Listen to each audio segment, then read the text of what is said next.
Over the past 40 years or so, affairs and rumors of affairs have become a key component of the coverage of the British royal family. A lot of the hottest tea doesn't come out until well after the fact, though. You've no doubt heard of Prince William's alleged affair with Rose Hanbury. The royal scandal has been plastered all over tabloids since early 2019. But are the rumors about Kate Middleton's husband really true? The news of William's supposed affair with Rose Hanbury was first reported in April 2019, but rumors of infidelity started circulating before then. According to reports, Prince William's alleged affair unfolded when his wife, Kate Middleton, was pregnant with their third child, Prince Louis, who was born on April 23, 2018. If true, this means that by the time the press picked up on the potential scandal, at least a year had passed since the alleged affair took place. An anonymous source told In Touch that when confronted by his wife, William just laughed it off, saying there was nothing to it. As for whether there really was trouble in paradise, In Touch's source told the magazine, "They come across as a perfect couple who can do no wrong, but the reality is most couples have their issues, and William and Kate are no different." The relationship between Prince William and Kate Middleton goes back to the early 2000s. The pair became friends their first year at the University of St. Andrews in 2001, and by 2003, the pair had begun dating. In 2007, Kate and William hit a rough patch and briefly split up. While they were on a break, it was insinuated that Prince William wasn't serious about Middleton and that he wasn't ready to settle down yet. An anonymous source told the Daily Mail he has always had a roving eye, far more so than Harry, who was meant to be the family playboy. That's something Kate has always known and accepted. It was part of the deal, if you like. I suppose in that respect, she would have made a perfect Princess of Wales. In spite of the rumors, the prince got back together with Kate just a couple of months after the split. I, William Arthur Philip Louis. Take thee, Catherine Elizabeth. Take thee, Catherine Elizabeth. To my wedded wife. To my wedded wife. Before the scandal erupted, Rose Hanbury and Kate Middleton seemed to be friendly. A 2016 article by Hello magazine described Hanbury as the Duchess's friend and revealed that Hanbury and her husband David, the 7th Marquis of Cholmondeley, lived just 3 miles away from Kate and William's Norfolk residence, Anmer Hall. Before the rumored affair, the two couples were said to be quite close, setting up playdates for their children and even attending weddings together. A source told The Sun, William and David's backgrounds are similar, while Kate and Rose's lives were at similar points. Apparently, Hanbury and the Duchess bonded over their love of organic food and frequently talked about parenting. They also reportedly enjoyed many dinner parties together. Although Prince William reportedly denied having an affair with Rose Hanbury when confronted about the rumors, Kate Middleton allegedly took action. The Duchess of Cambridge is said to have told her husband to stop associating with the Hanburys altogether. A source reportedly told In Touch, Kate sees their friendship in an entirely different light now. The Sun also claimed that the rift between the two women went much deeper, with a source alleging, "It is well known that Kate and Rose have had a terrible falling out. They used to be close, but that is not the case anymore. William wants to play peacemaker so the two couples can remain friends, given they live so close to each other and share many mutual friends. But Kate has been clear that she doesn't want to see them anymore and wants William to phase them out, despite their social status." After In Touch broke the news of the rumored affair, other publications reported that the royal marriage was struggling, but that there was no chance of the couple divorcing. Some might interpret the couple's decision to stay together as proof that nothing happened or that Middleton had forgiven her husband. Others, however, might think that the pair stayed together because of Queen Elizabeth II's desire to avoid any more scandals in the family. In 2006, the Sunday Express reported that according to a palace aide, the Queen allegedly told her grandson to choose his bride carefully because there had been too many royal divorces. If the conversation really happened, the Queen was likely referring to the divorce of Prince William's own parents, Prince Charles and Princess Diana. Only one of Queen Elizabeth's children, Prince Edward, has remained married to his first spouse. Even though Prince William is said to have denied the rumors, his lawyers threatened legal action against the media outlets spreading them. The Daily Beast reported that after the press broke the news of the alleged affair, at least one British publication was served a warning by a law firm working on behalf of the royal family. According to the site, the warning said, in addition to being false and highly damaging, the publication of false speculation in respect of our client's private life also constitutes a breach of his privacy pursuant to Article 8 of the European Convention to Human Rights.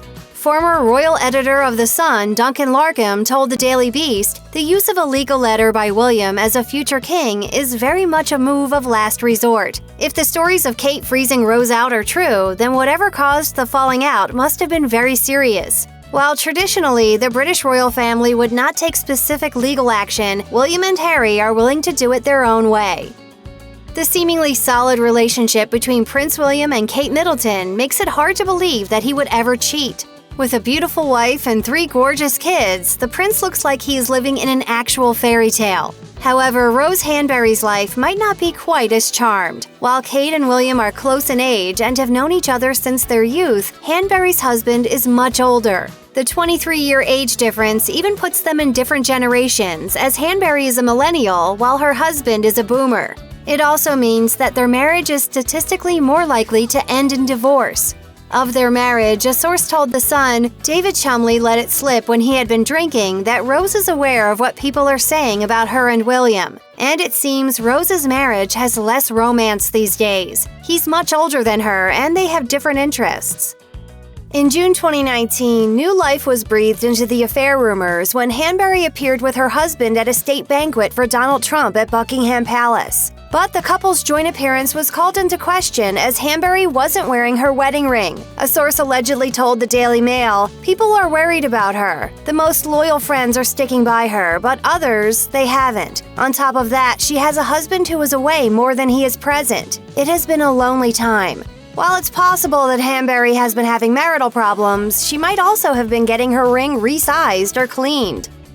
Before she became part of Kate Middleton's circle of friends, Rose Hanbury worked as a model and was signed to Storm, the same agency that discovered Kate Moss. According to Hello magazine, Hanbury got married in 2009 when she was pregnant with her first child. At the time of their marriage, David Chumley was considered to be one of the most eligible bachelors in England. And while Hanbury obtained the title of Marchioness through marriage, she already had aristocratic roots. Her grandmother was close friends with Prince William's grandmother, the Queen, and served as a bridesmaid at the monarch's 1947 wedding to Prince Philip, according to People. While Hanbury wasn't part of the wedding party when Prince William got married in 2011, she was apparently present at the royal event. I think we'll take it one step at a time. We'll sort of get over the marriage thing first and then maybe look at the kids.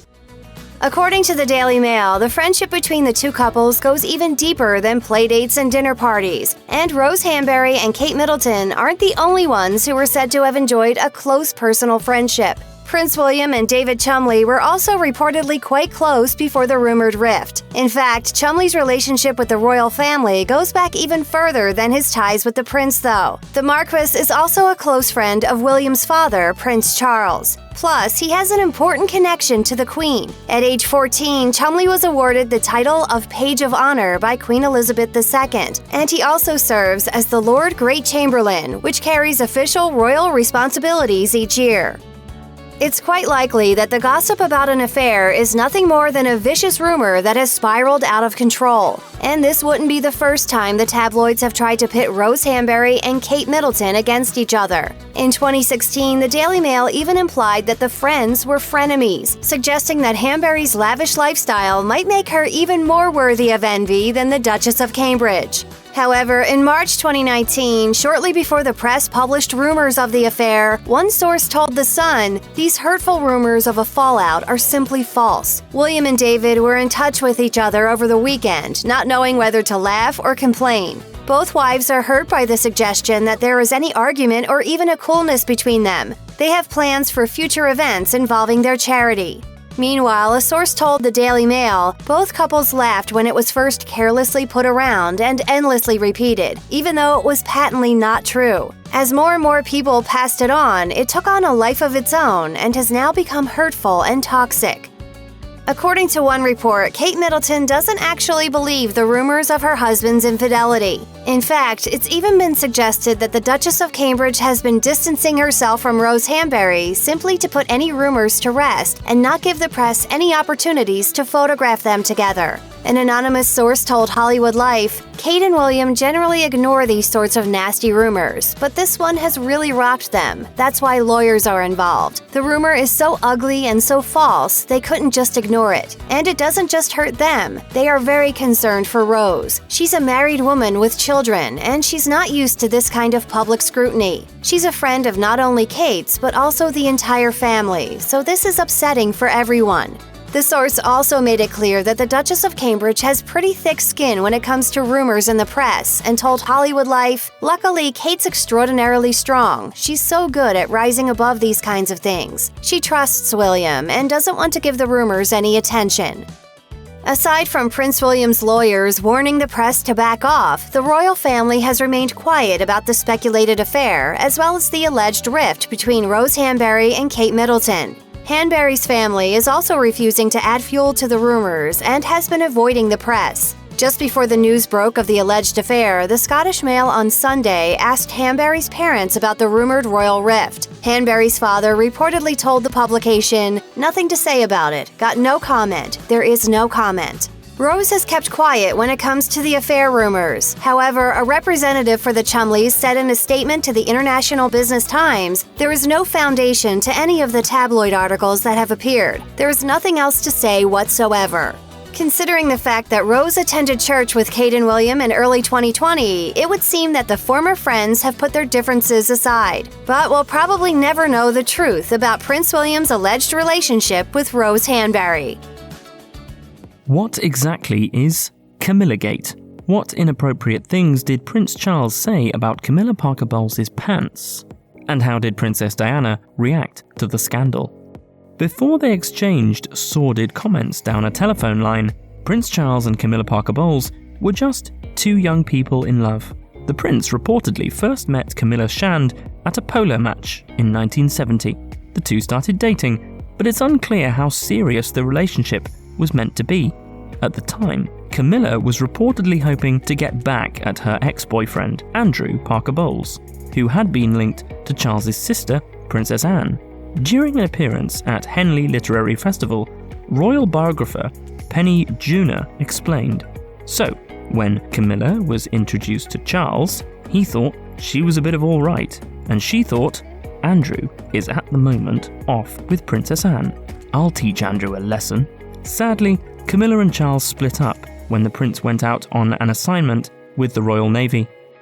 After their breakup, Prince Charles and Camilla ended up married to other people. After marrying on July 4th, 1973, Camilla and Andrew Parker Bowles welcomed two children together, Tom and Laura.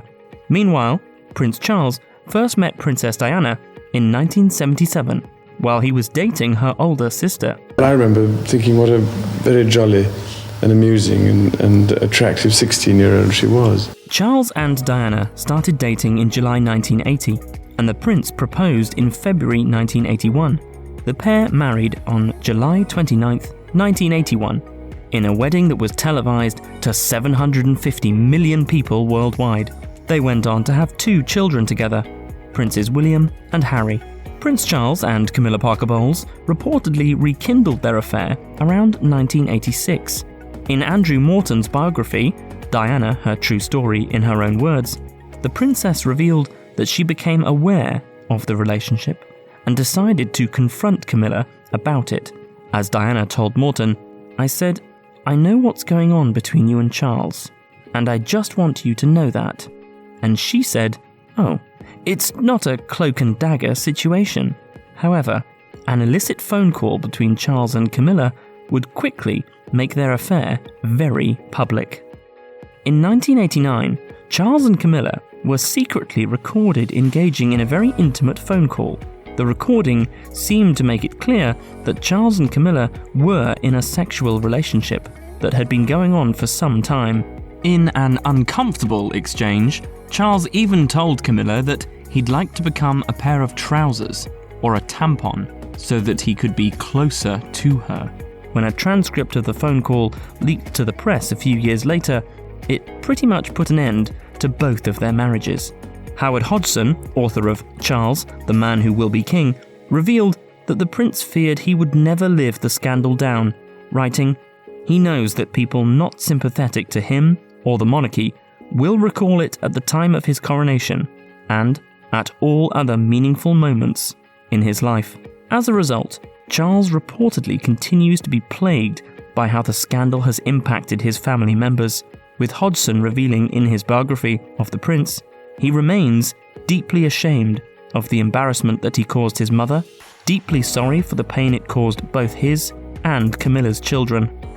Prince Charles and Camilla Parker Bowles could not go anywhere without seeing stories about their infamous phone call for weeks following the release of the transcripts in 1993. At the time, the Los Angeles Times even speculated that the phone call could prevent Charles from ascending the throne following his mother's reign.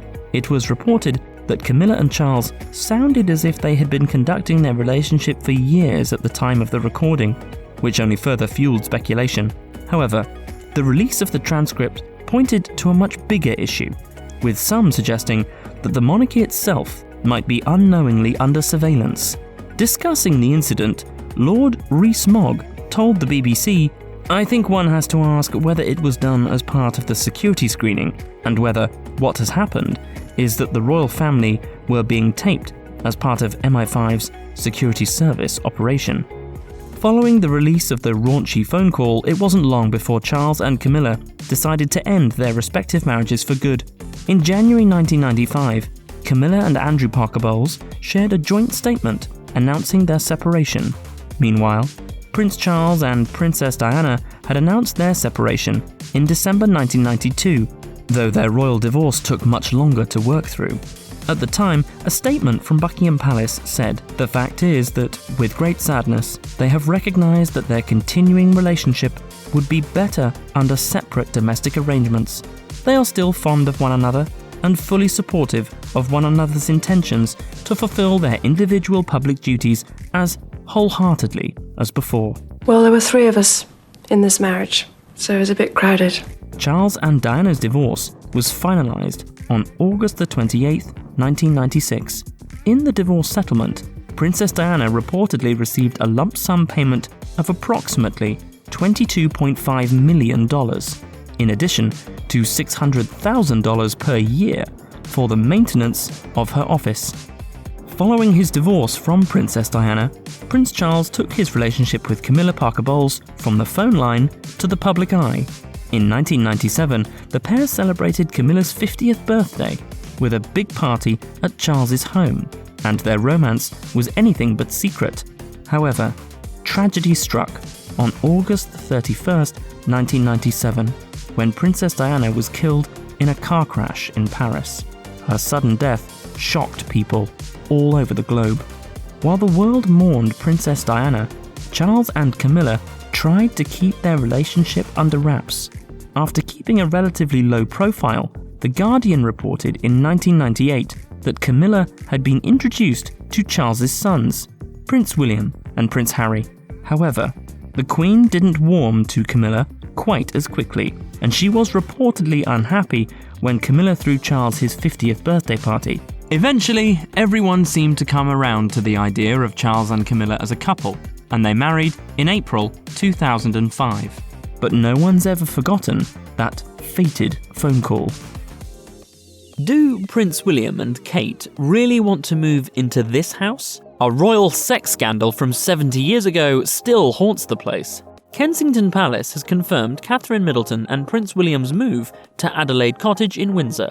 Some people are livid with the Duke and Duchess of Cambridge about their choice of new home. The chief executive for the UK organisation Republic called their move to Adelaide Cottage disgraceful, seeing as the new residence will be the couple's 4th home. This isn't the first time Adelaide Cottage has created negative headlines for the royal family, though. It turns out that the Duke and Duchess of Cambridge's new home has ties to Queen Elizabeth's sister, Princess Margaret, as well. Adelaide Cottage is a grace and favour home, which means the British monarch owns it. The monarch can allow a resident to live in the home rent-free or at a lower cost. This is done as a part of the resident's employment package or as a reward for their service to the Crown. Reports that the Cambridges are downsizing by moving to their new home in Windsor, as Adelaide Cottage only has 4 bedrooms and is listed as a Grade 2 property. While it may be smaller, Adelaide Cottage has a rich history. William IV built Adelaide Cottage in 1831 as a getaway for his wife, Queen Adelaide. It was later occupied by RAF Captain Peter Townsend, along with his wife and 2 children. Townsend's name may be familiar to royal fans. He was a war hero and equerry to King George VI. However, it was Townsend's relationship with Princess Margaret, Queen Elizabeth's younger sister, that he's probably best known for today, as it created some royal drama. Townsend lived at the cottage with his wife and 2 sons until his divorce in 1952. It was after the divorce that Princess Margaret and the dashing Townsend carried on their secret affair at Adelaide Cottage. It was very racy for the princess and Townsend to use the Grace and Favour home as their love nest. According to People, rumours of the affair between the princess and Townsend became public after Queen Elizabeth's coronation in 1953, where a reporter caught Margaret picking a bit of fluff off Townsend's jacket, a very intimate gesture. Furthermore, Town & Country reported it wasn't just Townsend's divorce that made him unsuitable for Margaret. It was the fact that he was also 16 years older than the princess. As a divorcee couldn't even enter the royal enclosure at Royal Ascot, never mind marry a royal princess. It was just unheard of, unthinkable. The outlet also reported that Margaret and Townsend fell for each other after his divorce and after the death of Margaret's father, George VI. However, the truth about Margaret's affair with Townsend and Adelaide Cottage didn't come out till later. The Daily Mail reported that Margaret and Townsend fell in love during the royal family's state tour of South Africa in 1947. At the time, the princess was just 17 and the former pilot was 32. Margaret tagged along on the South Africa trip, which included the King, Queen, and then Princess Elizabeth. Since Margaret was just a teenager at the time, Townsend was assigned to chaperone her as part of his official duties. According to the Daily Mail, Peter and Margaret were in each other's company each day. The Daily Mail also noted that the princess would later tell one of her friends, "We rode together every morning in that wonderful country, in marvellous weather. That's when I really fell in love with him."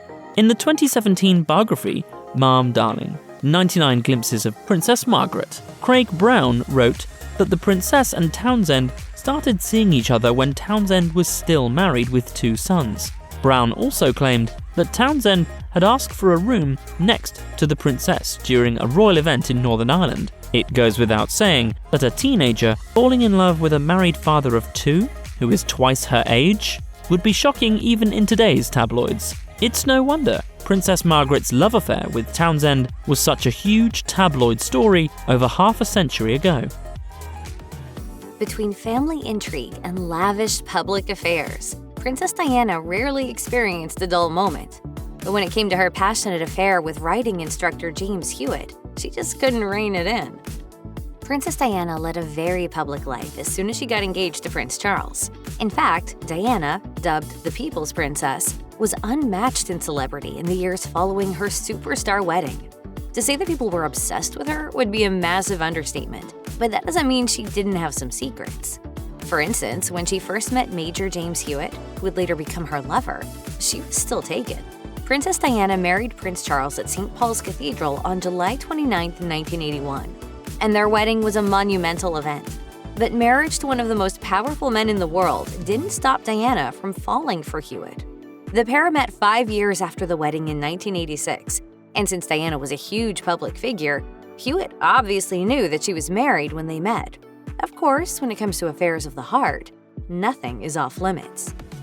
Despite the fact that Princess Diana was obviously married to Prince Charles when she first met Major James Hewitt at a party in 1986, the two reportedly had an instant connection. While they didn't immediately begin the affair, they both felt destined to care for one another from the start, as their feelings developed on a far deeper level than just physical attraction. Diana's royal protection officer, Ken Worf, wrote about the first meeting in his book, Diana, Closely Guarded Secret, and it sounds pretty intense. Their first conversation felt natural, she said, and it was this that sparked her attraction. As she put it, they got along famously. In fact, after they first met, Diana and Hewitt immediately arranged to meet again. They couldn't get enough of each other. Now, it's no secret that Diana's marriage to Charles wasn't exactly sunshine and roses. But still, her decision to get involved with another partner was, no doubt, a significant one. The early conversation between Princess Diana and Major James Hewitt wasn't as scintillating as one might expect. Instead, it was about horses?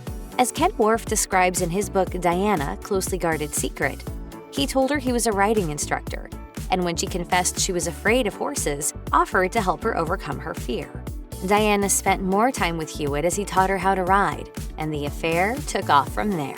Hewitt was reportedly very charming, and honestly, who wouldn't fall for their stunning horse riding teacher? However, while Diana and Hewitt's relationship may have been the stuff of housewife fantasies, it wasn't all physical.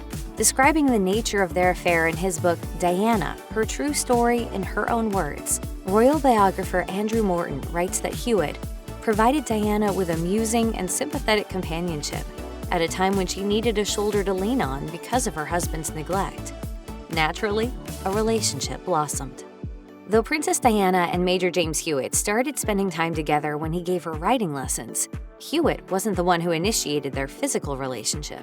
As it turns out, Diana made the first move and made her feelings towards Hewitt crystal clear. In her book, The Diana Chronicles, Tina Brown details exactly how Hewitt's friendship with Diana turned into a romance. She made the first overture by reaching to kiss him when they were alone in the officers' mess, telling him, "I need you. You give me strength. I can't stand it when I'm not with you." From beginning to end, it was Diana who ran this affair. Though the two shared a spark from the get-go, it was definitely Diana who decided to take things to the next level, and from there, the affair quickly heated up. Though Netflix's The Crown touches on Princess Diana's affair with Major James Hewitt, you may be surprised to learn that it wasn't the only relationship the British royal had. Diana reportedly engaged in 2 more love affairs while married to Charles. But Diana, Aunt Margot tells me at Kensington Palace it's like a revolving door. Between 1984 and 1986, Diana allegedly had a torrid affair with one of her bodyguards, Barry Monarchy, who was described by Tina Brown as being, quote, handsome in a blokey way. Toward the end of the 1980s, Diana also engaged in an alleged affair with her former childhood friend, James Gilby. Obviously, only Diana and those involved could speak to the truth of those romances. But as Princess Diana and Prince Charles had a rocky relationship from the start, it would be far from shocking to imagine that Diana had multiple relationships. As shocking as it might seem to non-royals, affairs were not uncommon in the British royal family, at least in Prince Charles's day. Not only were people in close social circles aware that Princess Diana and Major James Hewitt were together, but Diana's own husband knew all about it too. I know about the stable boy. Hewitt is his name, correct? Author Anna Pasternak alleged in an essay for the Daily Mail that Prince Charles was hardly fazed at all. It surprised me that Hewitt was a fan of Prince Charles's, with whom he played polo. As is de rigueur in aristocratic circles, Charles knew of and welcomed their affair as it distracted Diana, taking pressure off him and Camilla.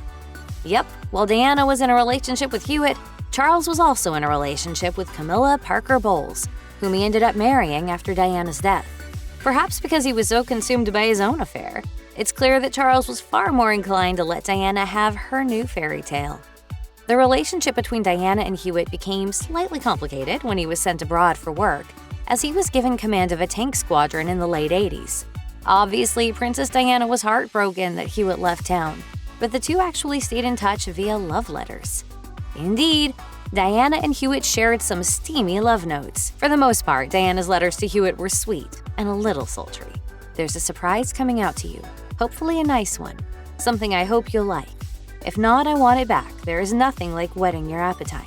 But there seems to be evidence that Diana sent Hewitt some naughty mail, too. Another parcel sent away this morning, filthy card included. Clearly, the pair shared some intimate moments and kept it going via letter writing, proving their ongoing dedication to one another. Despite the speculation and rumor that circulated regarding Princess Diana's relationship with Major James Hewitt, the pair shared more than just a steamy rendezvous. Diana and Hewitt were reportedly truly in love for a time, and though it didn't last long, it's safe to say it was pretty intense while it was going on. In an exclusive 2017 interview with Sunday Night, Hewitt talked about the affair and his leftover feelings for the most celebrated royal in history. When asked to describe what it was like to fall in love with Diana.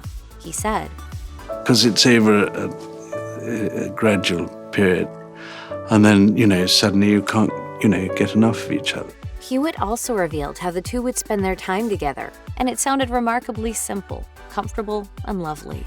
Well, I'd cook and she'd wash up. Just dinner and relaxing and laughing. While things between Diana and Hewitt would soon become complicated, there's no denying that at one point the two were majorly head over heels for each other. While Princess Diana's affair with Major James Hewitt wasn't exactly shocking news for those in the royal family, the pair still had to be quiet about their romance. After all, it wouldn't look good for the royal family to be blatantly flaunting all of their affairs to the public. So Diana and Hewitt had to figure out how to be with each other without getting caught by the media. Officer Ken Worf writes in his book, Diana, Closely Guarded Secret, the pair usually met in an old cottage in Devon belonging to Shirley, Hewitt's mother, where the creaking bedroom floorboards told the story more loudly than any confession. Honestly, sneaking off to a cottage to be with a lover sounds pretty idyllic and romantic, despite their increasingly complex circumstances. Ultimately, Diana and Hewitt made the best of their situation and discovered new ways to be together, even though the British public was constantly watching. Though it might seem easy to write off Princess Diana's affair with Major James Hewitt as nothing more than a tryst, that is not exactly the case. The two were so close that Hewitt even got to know Diana's children, Prince William and Prince Harry. According to Anna Pasternak, Hewitt had become an important figure, not just in Diana's life, but in the life of her children. She says, he became such a familiar private guest that William and Harry developed a fondness for him. Andrew Morton elaborates in his book, Diana, Her True Story, in her own words. Diana's friendship with Captain James Hewitt blossomed precisely because he was a popular uncle figure to her boys. Morton goes on to explain that Hewitt even helped William fine-tune his horse riding skills. Clearly, their affair was more than just a fling, as Diana's own children looked to Hewitt as a role model. In addition to sneaking off to a remote cottage to be together, Princess Diana and Major James Hewitt also found ways to meet in the palace, and they could have faced real consequences if discovered. After all, if Hewitt were to stride into the palace demanding to get into Diana's bedroom, eyebrows would certainly raise. But of course, they took all necessary precautions. Author Anna Pasternak, who previously worked with Hewitt on a book, explained exactly what went down in the Daily Mail.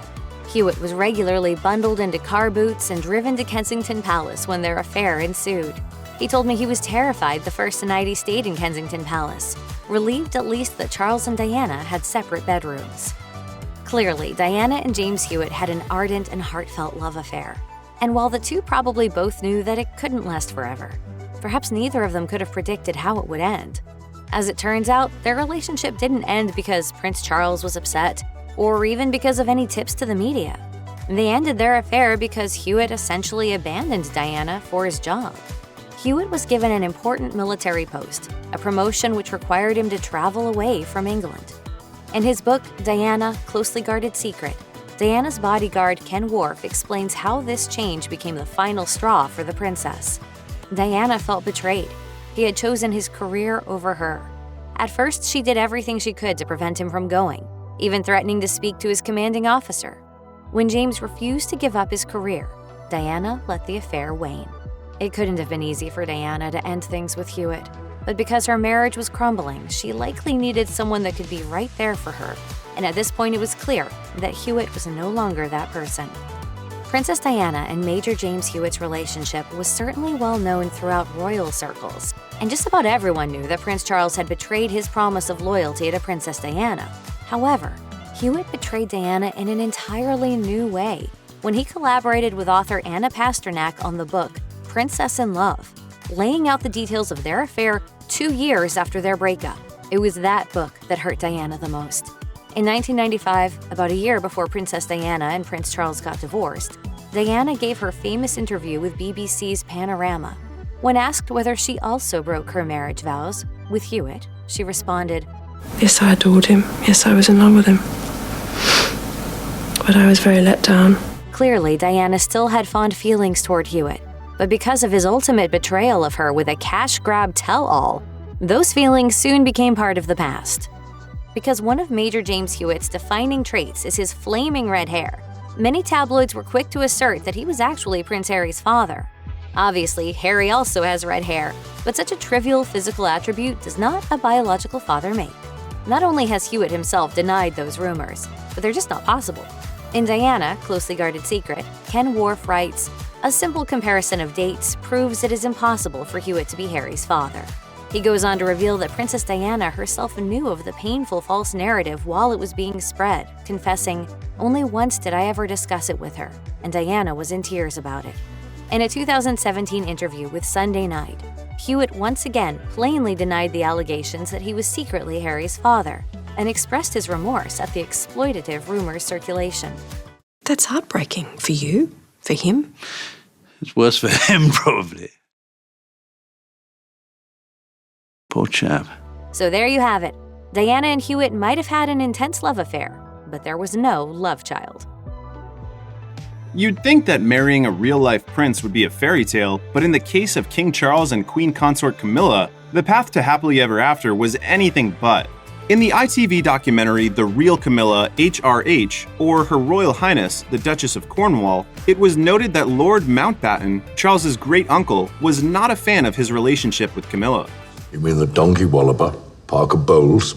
According to the documentary, Mountbatten reportedly advised Charles, quote, "Lovely for you two to have a fling, but this absolutely cannot end in marriage." So what was it exactly that the royals didn't like about Camilla? In those early days, Camilla was reportedly known for being very lively, pretty, and loved drinking with friends. So, all in all, pretty normal behavior for a young person in that or any era. But the royals reportedly saw her as a non-starter given her boldness and reputation, and they worried that she would not be looked at as aristocratic enough for the then prince.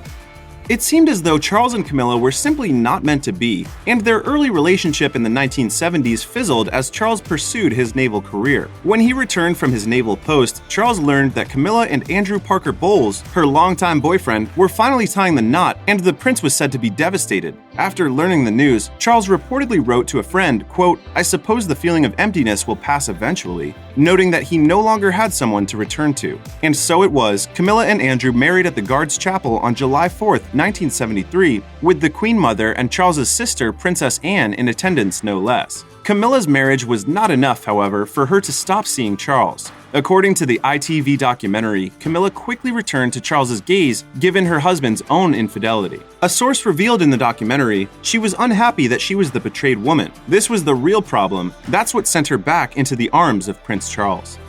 In the 1970s, even though Charles was one of the most eligible bachelors in the world, Charles maintained his relationship with the then-married Camilla, with the two continuing to chat regularly. While Camilla was pregnant with her first child, she and Charles would make it a point to see one another at polo events, the Daily Mail reported. When her son, Tom Parker Bowles, was born, Charles even became his godfather. Throughout the 1970s, Charles and Camilla made it a point to ride together, frequently enjoying the outdoors at the Badminton Estate. They spent so much time together, in fact, that Charles purchased Highgrove Estate, located in Gloucestershire, because, for one reason, it was situated close to Camilla's residence. By 1977, Camilla was pregnant with her second child, but shortly after welcoming baby number 2, Charles and Camilla reignited their romantic relationship. This was, in part, because Camilla had reportedly given up on her husband, Andrew Parker Bowles, who had a sordid reputation all his own. Charles and Camilla were reportedly once again romantic with one another by 1978, though mostly behind closed doors. What we have is special. I know. But that's what makes things so confusing. Charles was in a predicament. He was in love with a married woman, but he needed to marry eventually. Cue Diana Spencer, the 19-year-old who was all but chosen for the then prince. After only a dozen or so dates, Charles proposed to Diana in 1981, and the United Kingdom quickly celebrated their future king and queen. When asked by journalists at their engagement announcement if they were in love, they responded, "Of course." Whatever in love means. Yes. As it turns out, Diana said she was traumatized over the remark and revisited the very moment in the documentary, Diana in her own words. Diana revealed that she went to Charles's mother, Queen Elizabeth II, for help shortly thereafter. As Diana recalled, "I went to the top lady sobbing, and I said, 'What do I do? I'm coming to you. What do I do?' And she said, 'I don't know what you should do. Charles is hopeless.' And that was it. That was help." They wed in July of that same year, and their rocky marriage never snuffed out the torch Charles carried for Camilla. By 1986, 5 years after Diana and Charles married, the then prince had rekindled his romantic relationship with Camilla, a fact of which Diana was keenly aware. Recounting the incident years later, Diana confronted her husband's mistress at a birthday party for Camilla's sister in 1989. During that tense conversation, she told Camilla plainly, "I want my husband."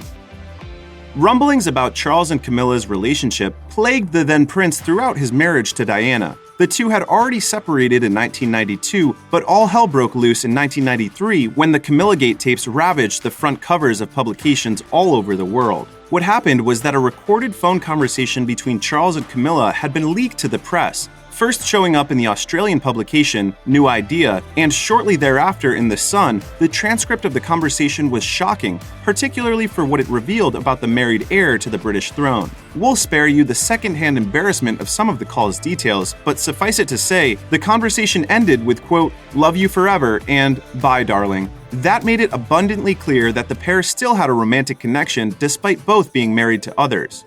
We both feel the same. And want the same. Any hopes royal watchers might have had that Charles and Diana might reconcile were likely dashed by this point. While they had been separated since 1992, Charles and Diana officially called it quits in 1996, not too long after Camilla formally ended her marriage in 1995. In fact, it was reportedly at Queen Elizabeth's urging that the royal couple ultimately divorced, as the negative press and outlandish rumors were overpowering. Diana certainly advocated for her own best interest amid her divorce proceedings and walked away with a generous settlement and a residence at Kensington Palace. While she was able to keep the title of the Princess of Wales, Diana was forced to give up her HRH title and, of course, any future aspirations of being queen, though by that point she probably didn't mind. And for Charles's part, the then prince was finally free to officially pursue the relationship with the woman he'd loved for years. As reported by The Guardian, Charles was keen to reintroduce Camilla into royal society. It should come as no surprise that her image needed a significant reboot, as she had been painted as the other woman in the royal relationship for so long. But tragic circumstances made that reintroduction nearly impossible. On August 31st, 1997, Diana Spencer was tragically killed in a car accident in Paris. Any plans to tie himself publicly to Camilla were abandoned by Charles in the aftermath of Diana's death, as the world and his sons, Princes William and Harry, were mourning their sudden and horrific loss.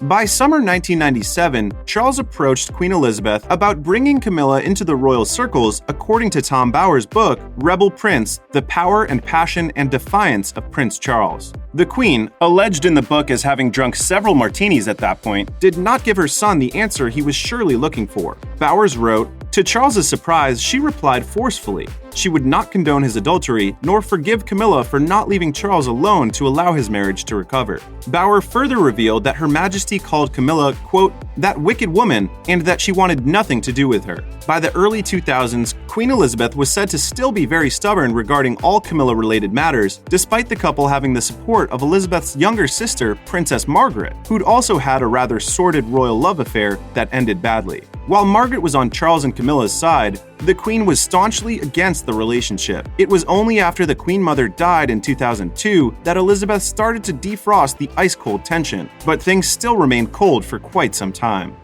By 2005, Charles and Camilla were finally heading to the altar. Because both had been divorced, Charles and Camilla planned to tie the knot in a civil ceremony. Nevertheless, the lead-up to the understated royal wedding was fraught with tension.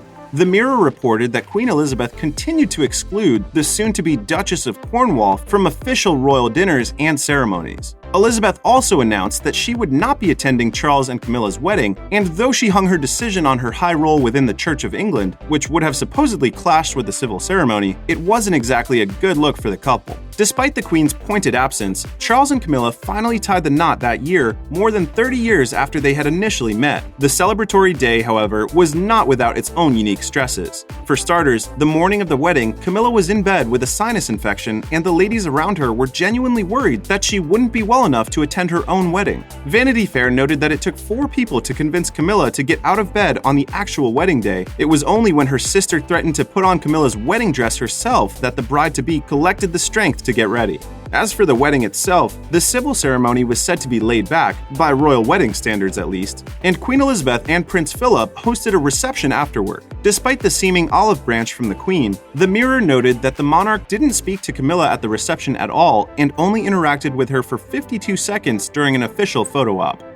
When Charles and Camilla married, she became the Duchess of Cornwall. She also became the Princess of Wales by marriage, but has not publicly used the title due to its connection to the late Diana Spencer. During those early years as a working royal, Camilla faced an uphill battle as the public was still very much skeptical of her and the role she played in the demise of Charles and Diana's marriage. Still, now that she was officially a member of the family, the palace was determined to rehabilitate Camilla's image, with E! News' chief news correspondent Melanie Bromley attesting to the baby steps approach that was taken. The baby steps approach the palace took when it came to Camilla's public life seemed to work for a while. Camilla's hard work and head-down approach proved that she was ready to put in the diligence necessary for the job, and some even credited her for making the then Prince Charles seem less stuffy and a bit more down-to-earth. Some months before Queen Elizabeth II's September 2022 death, she made an important announcement. During her Platinum Jubilee celebration in the spring of 2022, Elizabeth made her intentions surrounding Camilla's future title known, writing to her subjects, "When, in the fullness of time, my son Charles becomes king, I know you will give him and his wife Camilla the same support that you have given me, and it is my sincere wish that, when that time comes, Camilla will be known as Queen Consort as she continues her own loyal service." In response, Charles said that he was, quote, "deeply conscious of the honor represented by my mother's wish." The royal family has indeed upheld Queen Elizabeth's wish. Upon announcing the monarch's death on September 8, 2022, the royal family referred to Camilla by her new title, writing, "The king and the queen consort will remain at Balmoral this evening and will return to London tomorrow." As the world gets accustomed to life without Queen Elizabeth, it seems clear that her successors in Charles and Camilla have finally found the acceptance they've sought for decades. There have been long-standing, unproven rumors that Prince Charles may have been unfaithful to Princess Diana with his son's nanny, Tiggy Legge-Bourke. People magazine reported that Legge-Bourke was hired by the royal family in 1993 to help care for Charles and Diana's two young sons, Prince William and Prince Harry. Diana and Charles had separated at the time, although they had not yet divorced. Legge-Bourke soon became close enough to the royal family that she accompanied them on vacations. She has since maintained a close relationship with both princes, who attended her wedding in 1999, at which time she stopped working for the royal family. In addition, Legge-Bourke was a guest at Prince Harry's wedding to Meghan Markle in 2018 and was later named as the godmother for his oldest child, Archie. However, before Diana's death in 1997, the princess reportedly had strong suspicions that Charles may have cheated on her with Legge-Bourke. Rumors ran wild about the alleged affair, especially after Charles was photographed kissing Legge-Bourke on the cheek on more than one occasion, per the Daily Mail. It was even alleged that Legge-Bourke may have been pregnant with Charles's baby. Those rumors were intensified after journalist Martin Bashir reportedly used deceitful methods to get an interview with Princess Diana, in which he allegedly presented her with a fake receipt for an abortion, per the Telegraph. According to the Daily Mail, Bashir also allegedly whispered to Diana that her husband had vacationed with Legge-Bourke in secret. Media rumors may have largely misconstrued Tiggy Legge-Bourke's platonic relationship with Prince Charles, but the gossip columns seem to have been right about another thing, and that's the nanny's close bond with both William and Harry. While employed by the royal family, Legge-Bourke allegedly began referring to the two young princes as her babies. According to the Express, one so-called source once said, "Tiggy Legge-Bourke is a loving liberal mother and a slightly wild big sister." For example, the Daily Mail alleged that it might have been Tiggy who gave Prince Harry his first taste of cigarettes. Certainly, it was Legge-Bourke who a 13-year-old Prince William invited to his school's June celebrations in place of either of his parents. To this day, Legge-Bourke has seldom publicly talked of her time with the royals. In the absence of words, actions point to strong and enduring familial bonds with her former charges. Beyond attending each other's weddings, Tiggy, William, and Harry have all taken formal steps to ensure that their relationships will last a lifetime. As noted by the Daily Mail, Prince William is godfather to his former nanny's youngest child, Tom. Meanwhile, Prince Harry is godfather to her oldest child, Fred. And of course, Legge-Bourke is godmother to Harry's son, Archie. Legge-Bourke appears to have maintained a close relationship with the princes. However, she also seems to still be nurturing wounds from past media reports, which disparaged her name and strained her relationship with Princess Diana. Now, after a recent months-long investigation into journalist Bashir's methods for obtaining his famous interview with Princess Diana, Lake Bourke is seeking justice for the rumors about her that were exacerbated during the televised interview. According to Yahoo, the rumors that Tiggy Lake Bourke not only had an affair with Prince Charles during his marriage to Princess Diana, but also became pregnant with his child have been put to rest, thanks to the investigation into Bashir's BBC interview with the Princess of Wales. Now that Bashir's dishonest methods used to secure the interview with Diana have come to light, Lake Bourke is said to finally be getting justice for the decades of rumors that have followed her around. As a source told The Telegraph, Tiggy Lake Bourke was right at the center of Bashir's manipulation, and it is right that the damage caused to her is recognized by the BBC. And that's why a lot of people said I was an idiot for doing it. While the amount that the former royal nanny is being offered remains private, it seems that Lake Bourke will likely receive a six-figure payout in the near future. Lake Bourke has yet to publicly comment on the settlement. For his part, Bashir has claimed that he deeply regrets his actions when it comes to his interview with Diana, but claims that the Princess of Wales made the personal choice to be interviewed. While no amount of apologies can change the impact of Diana's famous interview or the rumors, it seems that Lake Bourke's substantial payout will at least offer some amount of justice for William and Harry's former nanny and friend. Who is the British socialite who had a rumored affair with Prince William? Rose Hanbury's alleged connection to the prince made her famous, but her family was tied to the royals long before those rumors. Rose Hanbury isn't the first in her family to have a connection to the royal family. Her grandmother, Lady Elizabeth Lambert, was a childhood friend of the late Queen Elizabeth II. Lambert's father was close friends with King George VI.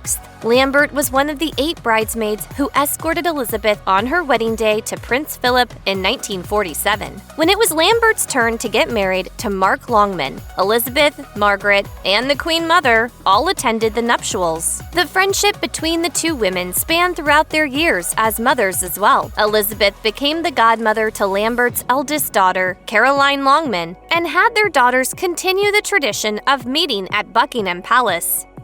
Rose Hanbury attended Stowe School, one of the most reputable schools in England. Many of its students continue their education at Oxford and Cambridge University. Rose continued her schooling at the Open University in England. Rose then became a model for the agency Storm, singing with them at age 23. While Rose's modeling career didn't reach the echelons that fellow Storm alumnus Kate Moss did, the two women had an interesting connection later in life. Rose's illustrious home, Houghton Hall, which she shares with her husband, David Rock Savage, the Marquess of Cholmondeley. Their home was used as a location for one of Moss's photo shoots. Rose and her sister, Marina Hanbury, both famous socialites, became the talk of the town when they were photographed wearing pink bikinis in Italy with the former Prime Minister of England, Tony Blair. This wasn't her only brush with politics, though. Rose became the researcher for the Conservative Member of Parliament, Michael Gove, but had to quit her job because of severe morning sickness when she became pregnant with twins. After Rose was taken to the Queen Charlotte's Hospital in London, Marina told the Daily Mail, "Rose is absolutely fine now. It was one of those complications you get with twins. Hopefully she will be allowed home today or tomorrow."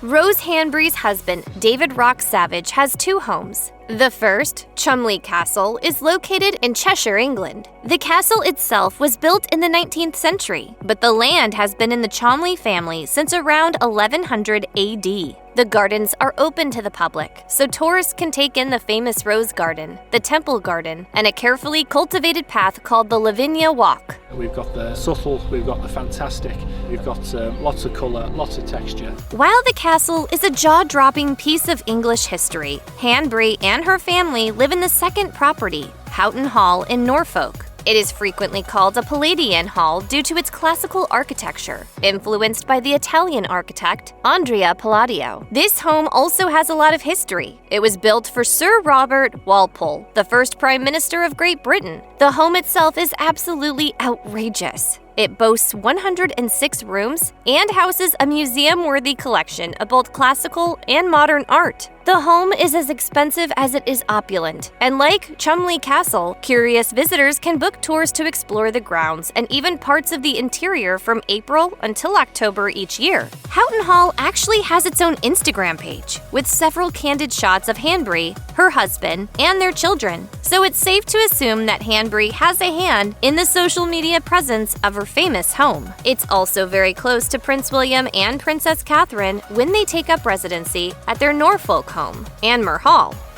Rose Hanbury's husband is a man with many titles. His name is David George Philip Cholmondeley, and he's the 7th Marquess of Cholmondeley. At birth, he was the Viscount Malpass and later became the Earl of Roxavage. In 1990, Cholmondeley became the Lord Great Chamberlain. However, after Queen Elizabeth II died, the role was handed on to Lord Rupert Carrington. Cholmondeley was also a filmmaker in his day, working both as a director and an actor. He directed Other Voices, Other Rooms in 1995 and Shadows in the Sun in 2009. In 2012, he produced the film Una Noche. Cholmondeley met Hanbury in Italy in 2003 at a party, but he had a reputation for bachelorhood, and no one expected them to settle down. However, they did away with these expectations in 2009. They announced that they were engaged. The next day, they announced that they were pregnant. One day after that, they got married at the Chelsea Register office. Afterward, they moved to Houghton Hall.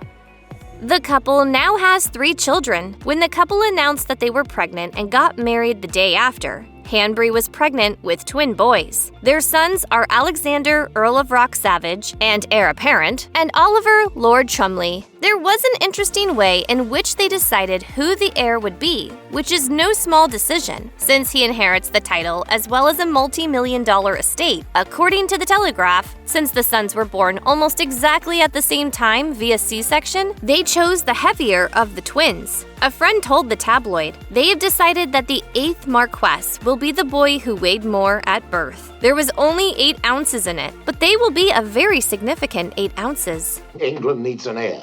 They later welcomed a daughter, Lady Iris. On Hanbury's Instagram account for their home, Houghton Hall, she also shares photos of her kids. She shared a photo of Iris in the garden with the caption, "Iris enjoying the best smell in the world, wisteria." In another photo, Hanbury shared a photo of one of her sons walking toward their estate. She captioned it, "Homeward Bound."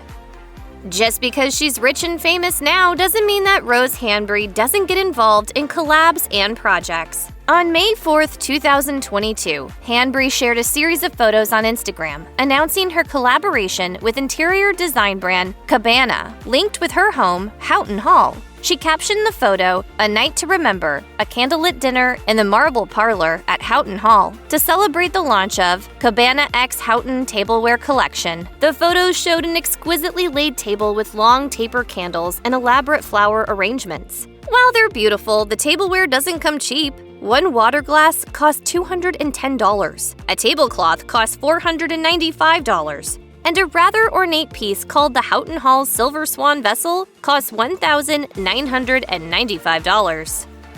Aside from her modeling career and her marriage, Hanbury is known for something else, and it's a tale as old as time. While there's no confirmation that Rose Hanbury had an affair with Prince William, she's certainly been punished for it. In 2019, The Sun published a piece claiming that there was a feud between Princess Catherine and Hanbury, dubbing the latter Catherine's, quote, rural rival. This rumor began because both families lived in Norfolk, with Hanbury at Houghton Hall and Catherine and William in their country home, Anmer Hall. They were less than 3 miles apart, and The Sun reported that Catherine wanted William to put distance between himself and Hanbury. The scandal was hard on Hanbury, who suddenly became the talk of the area and, quite quickly, the rest of the world. Some turned on Hanbury, leaving her lonely and isolated. The Daily Mail reported, "The most loyal friends are sticking by her, but others, they haven't." Her reputation and her social standing were hit hard by these rumors to the point where they allegedly disrupted even her marriage. Shortly after, in June 2019, when Hanbury attended a state dinner at Buckingham Palace in honor of former President Donald Trump, she wasn't wearing her wedding ring.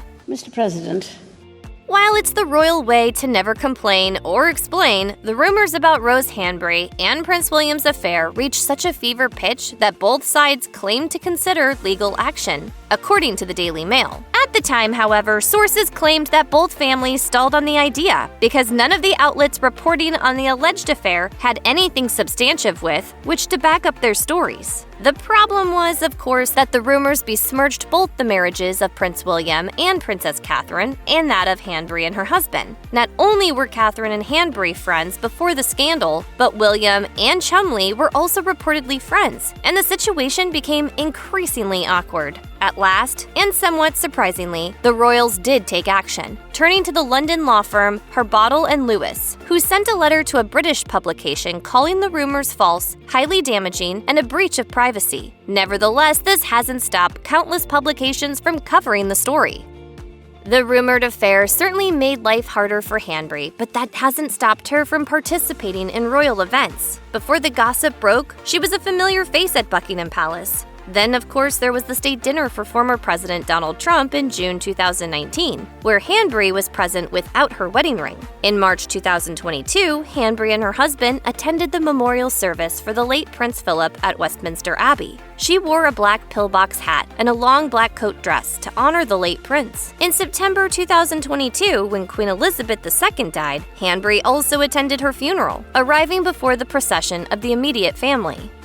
Rose Hanbury is involved in several charitable organizations. In fact, she and Princess Catherine are patrons of the same organization, East Anglia's Children's Hospices, or EACH. Catherine is the royal patron, while Hanbury is listed among the regular patrons. Hanbury joined EACH as a patron in 2018, and she was photographed visiting build sites for the hospice's new location. In fact, it was this patronage that linked Catherine and Hanbury in 2016 when the latter hosted a charity gala dinner at her home, Houghton Hall, to raise money for EACH. Catherine and Prince William attended and were greeted by Hanbury and David Cholmondeley. The event was glamorous, with 5 Michelin star chefs cooking dinner for the guests. Both women, regardless of their relationship, continue to support the hospice. The dating history of the British royal family reads like a guidebook to scandal and controversy, and these are some of their most scandalous romances of all, because who would have thought Charles and Diana could have had quite so many affairs? Less than a year after taking the throne, King Edward VIII informed the Prime Minister of his intentions to marry Wallis Simpson, an American divorcee. This went about as well as you might expect. Prime Minister Stanley Baldwin told King Edward VIII that the people would never accept Simpson as queen. So, in return, the king informed Baldwin that he was prepared to abdicate the throne, but also proposed the idea of a morganatic marriage, which would mean he could remain as king, but Simpson would not become queen. This plan was ultimately rejected, however, and in December of 1936, King Edward VIII resigned the throne. In a BBC News interview with both Simpson and the former king nearly 32 years into their marriage, Simpson admitted, "I'm extremely happy and naturally, we've had some hard times, but who hasn't?" Prince Charles wasn't the only unfaithful party in his marriage to Diana, however. In another biography by Andrew Morton, the author revealed, while she raged against her husband's infidelity, she hid the fact that she had enjoyed a long, if sporadic, love affair with Captain James Hewitt from 1986 to 1990. According to the biography, at one point, Diana even talked about buying a house in the country with Hewitt, and Hewitt wasn't the only man with whom she considered running off. Per Morton, she also fantasized about buying a house in Italy with the art dealer Oliver Hoare. Her secret love affair with Hoare, much like her relationship with Hewitt, apparently lasted for 4 years. In addition, Diana's own salacious phone calls were leaked to the media. In one, a man by the name of James Gilby can be heard calling Diana by the pet name Squidgy. Not once, not twice, but 53 times in one half-hour recording. Apparently, fidelity was neither Charles nor Diana's strong point. Prince Andrew and his wife Sarah Ferguson divorced the very same year as Prince Charles and Princess Diana. Much like the other unhappy couple, Andrew and Fergie had separated for a time before eventually calling it quits for good. Andrew and Ferguson reportedly split, partially because of his demanding career. The newlyweds were only able to spend 40 nights a year together for the first 5 years of their marriage, but work wasn't the only thing tearing the two apart. According to Andrew Morton, Ferguson had an affair with Steve Wyatt, a man referred to in his Diana biography as a Texan playboy. Ferguson was later photographed in a compromising situation with another Texan, this time her financial advisor, John Bryan. In an interview with CNN, Ferguson recalled seeing the picture for the first time and thinking, "Oh no, Sarah." Princess Anne and her husband Mark Phillips separated in the summer of 1989 and subsequently divorced in 1992. Anne's divorce was likely particularly troubling to the royal family, as she too had been involved in an affair. While married to Phillips, Anne reportedly entered into a relationship with a man by the name of Timothy Laurence, who served the Queen in the same capacity as Margaret's former love interest, Captain Peter Townsend. Their relationship was outed when letters Laurence wrote to Anne were stolen from her briefcase and published by the press. After officially divorcing Phillips, Anne and Laurence married in Scotland in 1992. Some might argue that Prince William and Kate Middleton are a good example of a modern royal couple, but that doesn't mean their relationship didn't come without some controversy. Before the two wed, Middleton could, in a sense, have been referred to as a commoner. Essentially, however, that just means she's not from a royal family, and Middleton was still incredibly wealthy before marrying William. Still, her social status was a point of contention for some, and her standing as a so-called commoner may have been why Prince William delayed proposing to Middleton for 8 long years. Nowadays, Middleton is referred to as Catherine, Her Royal Highness the Duchess of Cambridge. Interestingly enough, however, the Queen could have given her the name Princess William, in the same fashion as commoners have been named. Prince Harry and Meghan Markle's romance made headlines right from the outset, thanks mostly to the former actress being a biracial American divorcee. Indeed, when Meghan was first introduced as Harry's girlfriend, the racist backlash from the British tabloid press and social media at large was swift and ruthless. Meanwhile, her friends and family were pumped for private information about the star. In December 2021, the Duchess won a landmark case against the Mail on Sunday for breach of copyright and invasion of privacy after they published a private letter she'd sent to her estranged father. In their groundbreaking Oprah Winfrey interview, the Sussexes' confirmed intense press intrusion was what ultimately led them to defect from the royal family. Harry was apparently terrified his wife would end up like his mother, the late Princess Diana, who died in a car crash after being chased by paparazzi. My biggest concern was history repeating itself, and I've said that before, on numerous occasions very publicly. In the end, however, it appears that Harry and Meghan have managed to carve out a life for themselves elsewhere. Before Meghan Markle, there was Koo Stark. It was this actress who caused pearls to be clutched within the royal family back in the 80s, after Stark hooked up with Prince Andrew. Stark was a fledgling actor whose biggest roles were in racy movies, such as Cruel Passion and Emily. As royal family expert Charles Ray explained, she caused a sensation. Everyone was fascinated by her, particularly her past. Although both the Queen and the late Princess Diana were reportedly fond of her, Stark was never going to fit in with the royals because, as royal expert Ingrid Seward once said, in those days, a prince of the realm might have had an actress as a mistress, just like his ancestors would have done, but never a wife. She and Andrew were apparently set up on a blind date in 1981 and hit it off immediately. However, the press deemed Stark totally unsuitable to marry a prince, and the relationship was, therefore, doomed to fail.